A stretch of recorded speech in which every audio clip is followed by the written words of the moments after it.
Welcome back. It is Tuesday, December 10th in the NBA. My three best bets are on the way. Today, we only have two games in the association, but they are big-time games, two NBA in-season tournament games. I got a couple plays from each of them. Let's dive in. If you are new, my name's Austin from Call and a Shot. As always, we start with a recap of yesterday and 0-1 day. We had Jalen Brunson's under an assist, a bad read on my end. Our under run, we've now lost two in a row. I know we hit 14 in a row. We lose two in a row. People act like the sky is falling, but it's going to be all right. The last few days haven't been great for us in the NBA, but we'll bounce back. We always do. Now, I did say last week when we lost the ladder challenge that we would return it on Tuesday, but we've been cold the last few days, and I'd rather not force more units out there for you guys. So we'll keep the ladder on up, postponed for a little bit until we can get things rolling, and I think we do today with a 3-0 sweep. I'm going to dive into the picks in just one moment. All I have to do is ask you guys to subscribe. Simple as that. It's been a couple cold days, so I brought out my lucky shirt. If you know, you know. Let's dive in. First play of the day, the guy on the thumbnail. We're going to the second game. Dallas Mavericks on the road against OKC. I like Luka Doncic. I like his over 45.5 points, rebounds, and assists. PRA is -110 on Bet365. Does it take a rocket scientist to go out there and tell you, hey, bet Luka's over? No, not really. But I like to pick and choose my spots for him. Now, he will face the Thunder, a team that really much this season we've just been saying, hey, under. Yes, I do normally like unders against OKC. However, Luka is the one exception because I don't think the Thunder have the best matchup to stop Luka Doncic. Now, I think they can really slow down Kyrie Irving because of how they have a bunch of other guys with a long wingspans and size.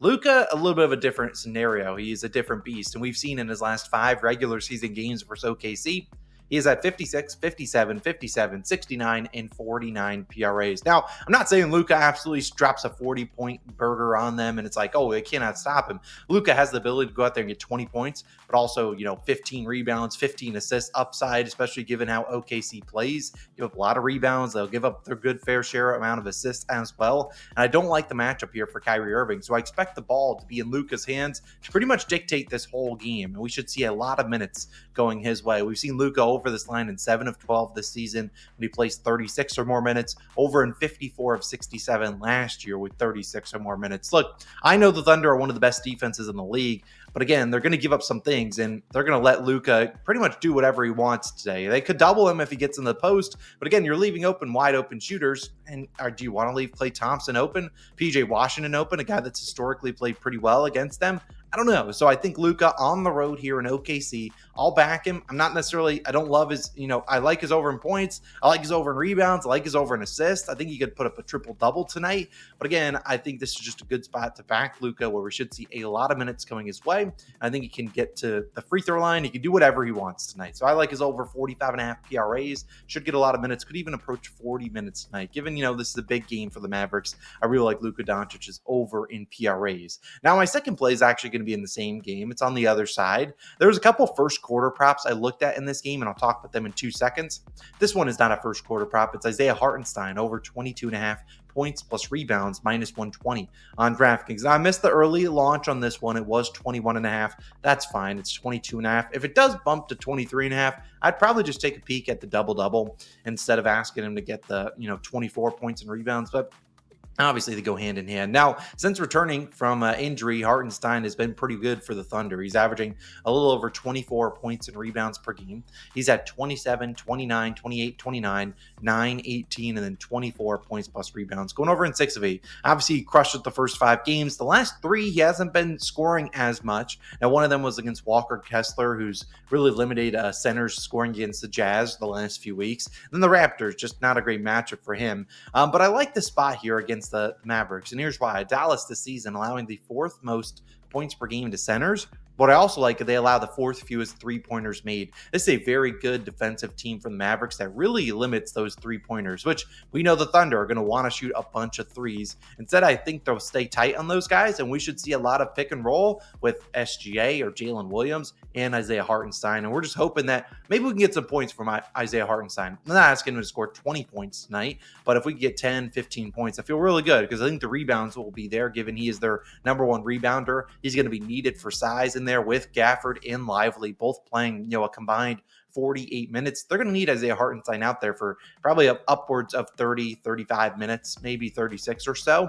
So I really like the spot here for him to grab a bunch of rebounds. We know that's basically his calling card on defense for this team, but also to get those points via the cutting to the hoop and hopefully SGA or we see J-Dub hit him instead of shooting the ball themselves. So I really like the spot here for him to get some points and some rebounds. Do I expect him to score 20 points tonight?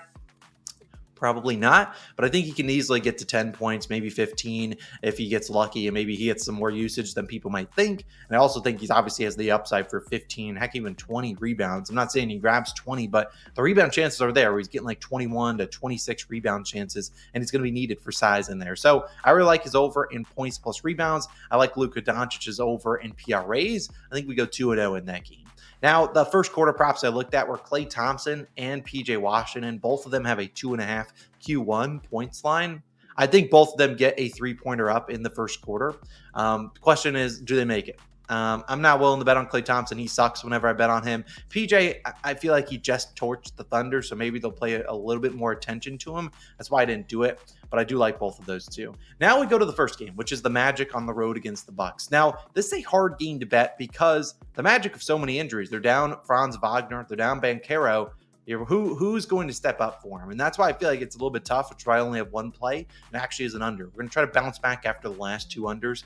This one might not be a popular one. I actually have seen some people on his over. I'm not too concerned about it. I'm taking Goga Bitadze. Give me his under 10.5 points, minus 110 on DraftKings. I like the under in points plus rebounds as well.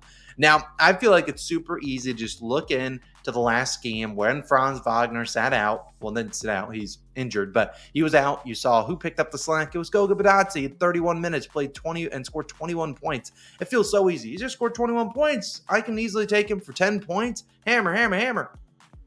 I don't know about that. And their last game versus Phoenix, like I said, Goga, 21 points. How'd he score? 9 offensive rebounds. 12 of his points came exactly off of those offensive rebounds, just tipping it in, getting those easy lands. Another 2 of his points actually came off. He technically got an offensive rebound, but he was fouled. So they gave him the Magic a team rebound, and he went to the free throw line. So really we're looking at 14 of his 21 points basically came off other guys missing shots, and he was in the good position to get the rebound. Now, that was against the Suns, who I categorize as not a great rebounding team. Now he will face the Milwaukee Bucks, who I hate this matchup for him. We look at the Goga. He scores 87% of his points in the restricted area. The Bucks rank 6th defensively there. Milwaukee also allows the 6th fewest field goals made in the restricted area. Not a surprise. At the 4th lowest field goal percentage. So even if he gets his shots, which are all in the restricted area, it's not a good spot for him because they just don't give up a lot of high scoring opportunities. His first most common scoring method is via cutting, which it's hard to really grade that. But his second most common is the putback, those offensive rebounds, where the Bucks rank 10th defensively. We think in a big time game, Bucks at home, where do you need to shore up and absolutely be locked in? On the defensive glass. It's easy to forget about other things. Defensive glass, where you'll see Giannis, you see Brook Lopez, and you see all the other guys probably trying pretty hard to grab those rebounds to try to limit Goga Bitadze's offensive production. And if they can grab the defensive boards and limit offensive rebounds, how is Goga going to get to this over? I don't know. There's also foul trouble because he is the guy that's down there rim protecting, and here comes Giannis barrel into the hoop. Goga, I've seen him get into foul trouble plenty of times. There's a reason when Joel Embiid faces the Magic and Goga Bitadze, I take his over in first quarter points because he get easily into foul trouble. Again, I think that if I'm the Magic's head coach, Jamal Mosley, I'm trying to find ways to keep up with the Bucks. I'm not trying to go out there and make this a 90-90 game. I think I'm trying to find ways to guys that can put the ball in the basket because now we're down Franz Wagner and Banchero, 2 of our best scorers. We need other guys to score. And so I think this is a better matchup for guys like Wendell Carter Jr. and Mo Wagner off the bench, given they have the ability to shoot threes. If Goga makes a 3 tonight, and tip my cap to him. He does not shoot those. So we're going to need, if you're going to get Brook Lopez out of the paint, where he basically camps all game and really makes it hard to score down there, you need guys that can stretch the floor. And Goga is going to be the guy that's being guarded by Brook Lopez. So I don't know if he has the upside of 30 minutes in this game. I wouldn't be shocked if he played less than 20, given they need other guys that can stretch the floor to hopefully stretch out the Bucks defense and give them some more driving opportunities. So again, I really hate this scoring spot for Goga. I think he's solid.